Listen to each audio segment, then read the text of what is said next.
All right, to the allegation you failed to appear for your appointment with the probation officer scheduled at 8 a.m. on December 18th, how do you plead? Guilty. To the allegation you failed to attend individual therapy at the guidance center as scheduled on 12/12, how do you plead? Guilty. And then we're doing a not, and to the allegation you failed to attend your individual therapy on 12/13, how do you plead? Not guilty. All right. All right, I'm going to accept the two guilty pleas as knowing and voluntarily given. All right, so I saw you, Abigail, on the 10th. And on the 10th, I let you turn yourself in for a day next door. I let you turn yourself in because I care more about your job than you do. So then, the day after that, I do this on Tuesday. You miss your guidance, your therapy appointment on Thursday, and then you miss your appointment with Kara yesterday. And it's like you want, I don't know what you were thinking. Abigail, we've had trouble with you since you came in. It's not use violations. Oh, are you shocked by this? Are you surprised? Well, you should not be.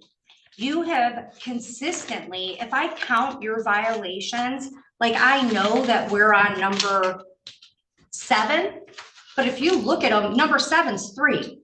Number 6 was 1, 2, 3, 4, right? I mean, it's like Kara's bunching them because it makes sense when you have that many violations in a short period of time.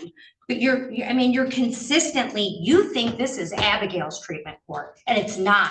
Yes, you do. It's a 23rd District Court treatment court program, and you're not special. You're not special in this program. Everyone else has to show up, and they have to do what they have to do to survive, but not Abigail. Abigail can cancel her appointments as she sees fit. She can miss things, and it's a consistent pattern. And the response that we always get from you is like, well, I have a job. Well, your recovery is more important. Buckle up, guys. Today we're diving into a courtroom moment where tension simmers from the very first second. A young woman pleads guilty to missing crucial appointments, but it's the judge's reaction that steals the scene. He isn't just reading violations, he's revealing a pattern. And when he says, "You think this is Abigail's treatment court," you know the gloves are coming off. This isn't discipline, it's a warning shot. Important than your job, because if you're sitting in Wayne County Jail, quite frankly, Abigail, on this, it should have been charged as a 3rd, and you should have a felony right now. Because let's talk about your record for a minute. You've had 3 drunk drivings in how long? Within a couple of years. Right? When was your first one? February of 2023. Okay. When was your second one? December last year. Of 23? Yes. Okay. Oh my gosh. When was your third? April. April of 24. 3 drunk drivings in a year? Less than a year? Am I bad at math? Oh, just over a year. Just over a year. 3 drunk drivings. How old are you? 23. Your last drunk driving, Abigail, you drove the wrong way on which freeway? Which one? 75. 75. We are miles out of Detroit. What happens when excuses crash into hard facts? The judge brings Abigail's history to light.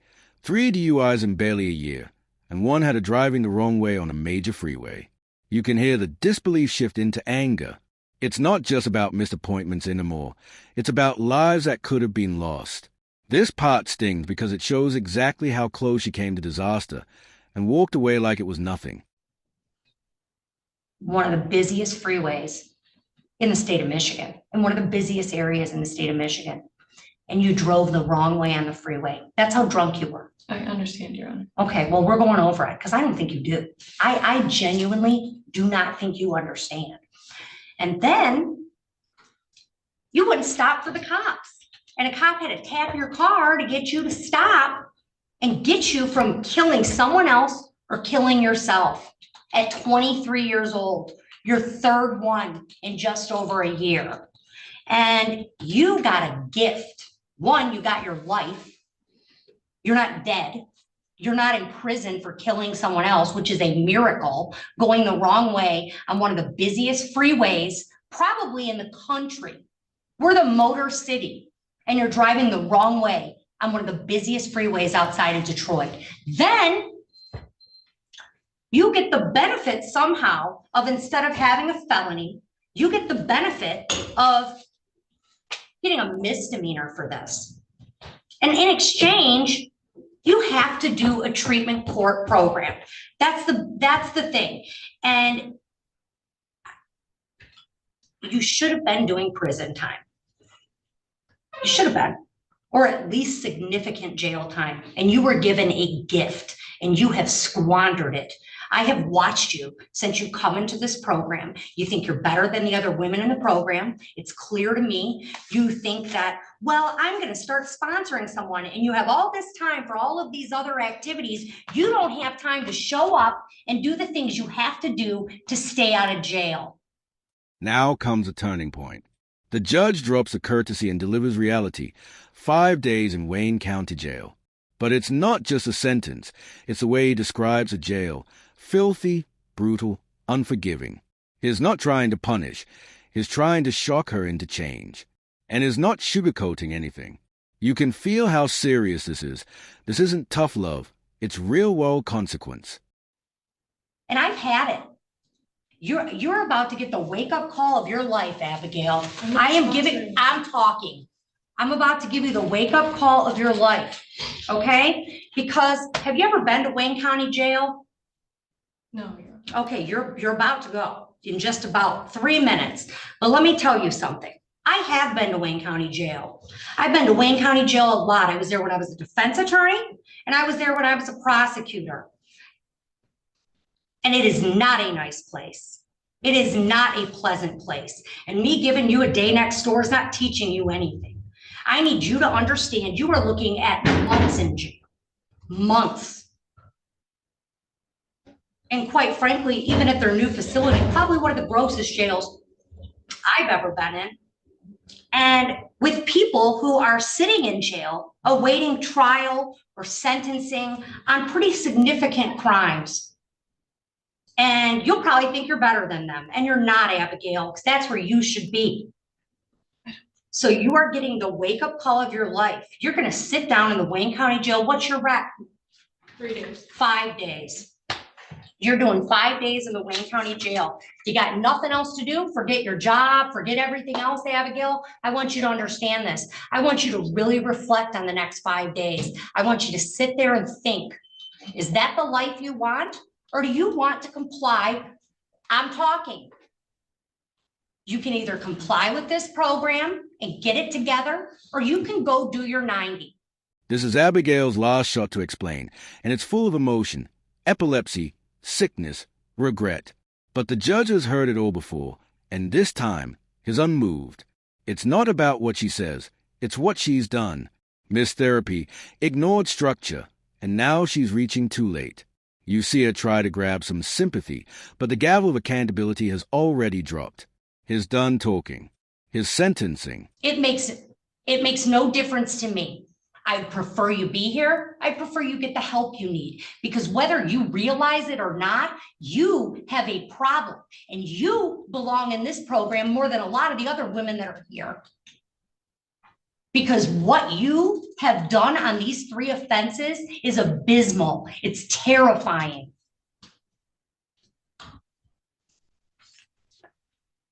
You're doing your 5 days in the Wayne County Jail. I'm writing no early release. You're gonna really reflect. You'll be out for Christmas. My gut tells me to give you 7, and I don't know that you deserve that yet. You're going in right now. You'll get out in 5 days. No early release. I can't explain the. No, I don't need it. I don't care what you want. Okay, go ahead, Al. Go ahead. Let's see if we can get you up to 7 days. Tell me what you got. I mean, if it's not going to matter, it doesn't. Does my face look like it's going to matter? No, it really doesn't. I had a lot of really nice things to say about the program. I really appreciate being here. I understand that what I did is absolutely horrible. I feel awful about it every single day.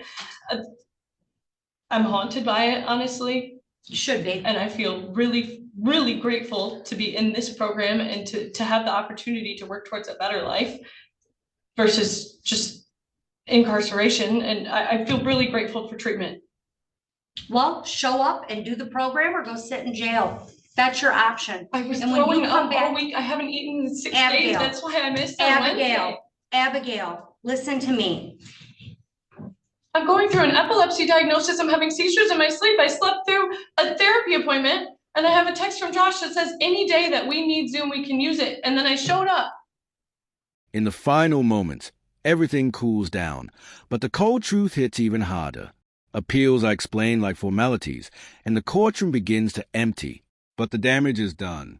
Abigail's chances are gone, and the message is clear. You can't cheat the system and expect grace forever.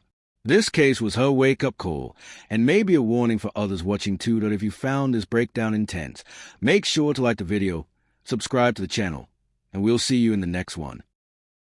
And then he told me that we couldn't use it. It was a misunderstanding, miscommunication on his part or mine. I don't know, but I genuinely, I took everything into account the last time I was in front of you, and I took it And to then you heart. immediately missed another appointment I've been and you're, throwing up I'm for done. days on I don't want to end. hear, I don't want to hear anything else. I'll mark your file medical, enjoy your 5 days in the Wayne County Jail. When you come back, you can tell me whether you want to be here or whether you want to give your spot up for someone who's earned it.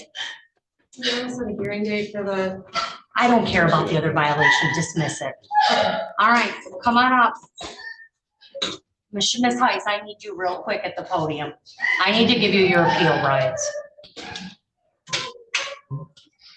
All right, Ms. Heiss, I did not give you your appeal rights, and I want to make sure you know them. An appeal to circuit court may be taken within 21 days from the date of your sentence, or as permitted pursuant to MCR 6.625 parent B. If the sentence includes incarceration, which it does, and you wish to file an appeal but are financially unable to retain a lawyer, the court will appoint a lawyer to represent you on your appeal if the request for a lawyer is made within 14 days of sentencing. Understood? Yes. Okay, thank you, Ms. Heiss, you're all set. Can you please not make Ms. Heiss listen to that for too long? Is Kara still here? She go down. I don't.